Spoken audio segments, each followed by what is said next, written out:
Hello guys, मैं हूं सनी और आप देख रहे हैं हार्डवेयर माना। अगर आप 10,000 रुपीज़ के अंदर एक IEM ढूंढ रहे थे ना, तो मैं डेफिनेटली आपको रेकमेंड करूंगा थोड़ा सा वेट कर लो, बिकॉज जल्दी रिलीज होने वाला है इंडिया में सिमगॉट का EA500LM। तो ये है replacement for the Simgot EA500 OG। और अगर आपको नहीं पता, सिमगॉट EA500 6500 रुपीज़ का एक IEM था जिसने पूरे मार्केट पे बहुत ज़्यादा अपना नाम कमाया for its sound quality, for its clean sound quality. EA500LM उसका रिवाइज वर्जन है, ज़्यादा बेटर ट्यूनिंग के साथ आता है और इसका प्राइस थोड़ा सा ज़्यादा होने वाला है जहाँ तक मुझे कंफर्म है पहले के मुकाबले, लेकिन ये फिर भी अंडर 9000 या 8500 के आसपास ही होने वाला है। क्या ये EA500 से बेटर है, उसके बारे में बात करेंगे, लेकिन साथ ही इसको कंपेयर करेंगे इसके बड़े भाई यानी EA1000 के साथ, जो एक 19,000 रुपये का IEM है। सो सबसे पहले बात करते हैं एक्चुअल चेंजेस क्या हुए हैं compare to the original EA500। तो सबसे बड़ा चेंज है, इसमें एक नया ड्राइवर है।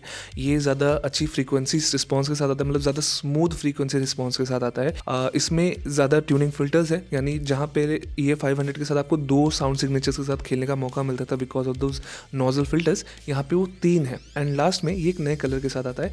This is a black Chrome finish जो काफ़ी इंटरेस्टिंग है, दिखने में काफ़ी मस्त लगता है। आपको बेसिकली 3 ट्यूनिंग्स मिलती है। ये 3 ट्यूनिंग्स आप कैसे एक्सेस कर सकते हैं? वेल, आपको 3 नोजल्स मिलते हैं छोटे छोटे। आप उनको ओपन करके उन नोजल को चेंज करके आप अपने साउंड को थोड़ा सा ऑल्टर कर सकते हैं। एंड तीनों में ना मुझे सबसे बेस्ट जो लगा वो था इसका जो गोल्डन कलर का जो नोजल, यानी ब्रास नोजल भी आप कह सकते हैं। इसमें सबसे ज़्यादा बेस थी कंपैरेटिवली, और इसमें थोड़ा स्मूथ ट्रेबल भी था बाकी दोनों के मुकाबले। अगर बेसिक साउंड प्रोफाइल की बात करें, ये ऑलमोस्ट एक हार्मन स्टाइल का न्यूट्रल टाइप का IEM है। हार्मन ट्यूनिंग अगर आपको नहीं पता, एक बहुत ही फेमस टाइप की ट्यूनिंग है IEMs को ट्यून करने का, ईयरफोन्स को ट्यून करने का स्टाइल है। इनफैक्ट जो हमारे TWS ईयरफोन्स भी होते हैं ना कुछ फ्रॉम सैमसंग वगैरह, वो भी उसी स्टाइल पे बेस्ड होते हैं। सो बेस से स्टार्ट करते हैं। यहाँ पे सब बेस पे एम्फेसिस है, mid bass is there, not a plenty of it, मतलब बहुत ज़्यादा आपको पंच नहीं मिलने वाला जो कुछ है ना, बहुत ही ज़्यादा बेसी IEM से मिलने वाला है।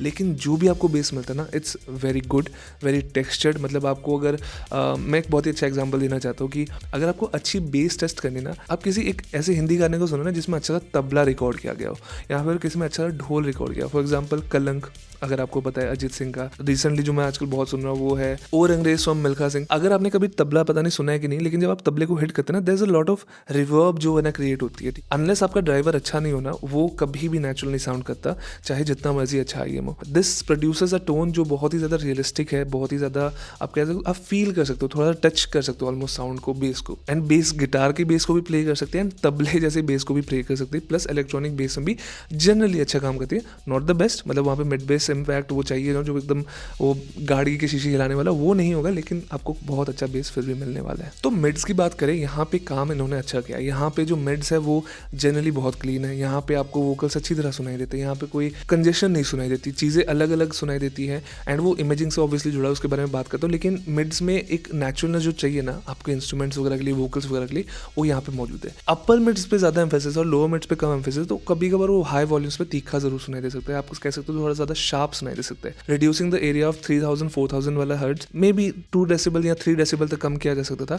अगर वो ट्यूनिंग होती तो ज़्यादा बेटर लगता, एटलीस्ट मेरे कानों के लिए। एंड अगर आप लोअर वॉल्यूम से सुनते तब इतना कोई इशू नहीं होगा, तब आप इजीली है ना इसके साथ काम कर सकते हैं बिना कोई इशू के। अब बात करते हैं हाइस की, एंड जहाँ पे एक्चुअली EA500 के साथ सबसे बड़ी प्रॉब्लम थी। EA500 में सबसे बड़ा प्रॉब्लम यह था कि उसके जो हाइज थे, यानी जो ट्रेबल एरिया था, वो बहुत ज़्यादा पीकी हो सकता था, बहुत ज़्यादा स्मूथ नहीं था। And specially at high volumes, चाहे गेमिंग कर रहे हो, चाहे ना मैंने म्यूजिक सुन रहे हो, यही चीज़ यहाँ पे सॉल्व की गई है। यहाँ पे ट्रेबल ज़्यादा स्मूथ है। एक गाना है जिसका नाम है फॉलिंग, यहाँ एल्बम कवर आपको दिख रहा होगा। इस गाने में बहुत ज़्यादा ट्रेबल है, शार्प ट्रेबल है। अगर आपके IEMs में ट्रेबल एम्फेसिस बहुत ज़्यादा ना, ये गाना आपसे सुना नहीं जाएगा। ओवरऑल मैं कहूँगा ट्रेबल एक्सपीरियंस जो ना बहुत बेटर है compare to the EA500। And in fact मैं ये भी कहूँगा कि जो EA1000 है, जो 19,000 रुपये का है, उससे भी ज़्यादा बेटर इसकी ट्रेबल की ट्यूनिंग है। अब बात करते हैं गेमिंग परफॉर्मेंस की, एंड साथ ही मैं बात करूँगा इमेजिंग और साउंड स्टेज की। गेमिंग में मुझे ऐसा लगा कि ये बहुत ज़्यादा कुछ अलग नहीं है EA500 के मुकाबले, लेकिन उसका रीज़न सिंपल है, बिकॉज EA500 ऑलरेडी एक अच्छा गेमिंग IEM था।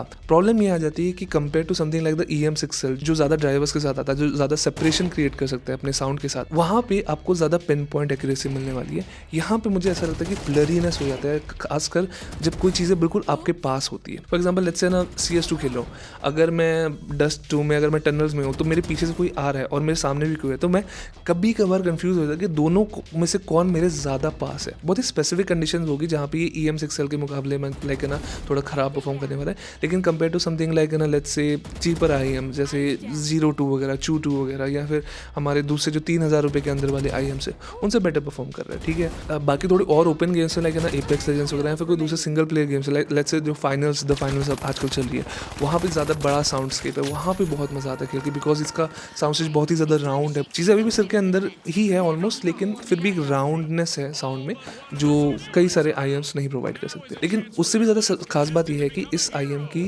रेजोल्यूशन आप कह सकते हो, ये 500 जब लॉन्च हुआ तो बेंचमार्क बन गया था कि भाई इस प्राइस रेंज में इस टाइप का ड्राइवर ये आपको साउंड परफॉर्मेंस देता है, ये आपको रेजोल्यूशन प्रोवाइड करे, ये आपको डिटेल्स प्रोवाइड करे गानों में या फिर किसी दूसरी चीज़ों में, ये उसको थोड़ा सा और आगे ले जाता है। ये इनफैक्ट मैं कहूँगा EA1000 यानी जो 19,000 रुपये का IM है उसके ज़्यादा करीब है compare to the EA500 original.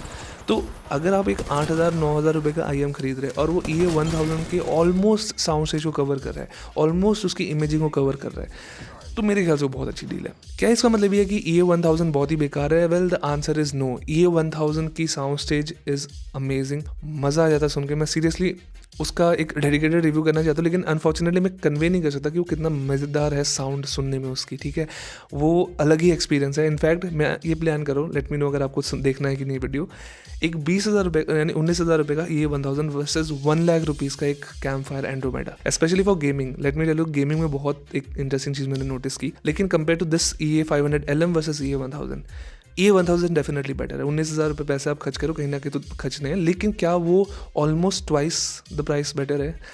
नहीं, ये मैं कहता हूँ ऑलमोस्ट उसके 85% परफॉर्मेंस आपको दे रहा है। 15% वो थोड़ा ज़्यादा बेटर होगा, लेकिन 85% आपको उसकी परफॉर्मेंस मिल रही है। कंपेयर टू द EA500 यहाँ पे ज़्यादा अच्छी साउंड स्टेज है, ज़्यादा अच्छा ट्रेबल है, ज़्यादा अच्छा आई गेस कलर है आप कह सकते हैं, ज़्यादा रेजोल्यूशन है, मतलब ज़्यादा आपको चीज़ें सुनाई देने वाली है किसी गाने में, और दूसरी चीज़ इमेजिंग भी ज़्यादा बेटर है compare to the EA500 original. So ये थोड़े टाइम में लॉन्च होने वाला है। आई थिंक लिंसोल पे ऑलरेडी प्री ऑर्डर वगैरह इसका लाइव हो चुका है, वहाँ पे $89 प्राइस है। तो आई गेस इंडिया में भी 8500 तक इसका प्राइस होना चाहिए। आई होप सो 8,000 के आसपास हो, बेटर रहेगा, लेकिन लेट्स सी क्या प्राइस निकलता है। जब भी आएगी डिस्क्रिप्शन में लिंक होगी, लेकिन प्लीज़ लेट मी नो अगर कोई दूसरा IM है जो मैं इस प्राइस रेंज में कवर करूँ। So thank you guys for watching this video. मैं मिलूंगा आपको अगली बार। Till then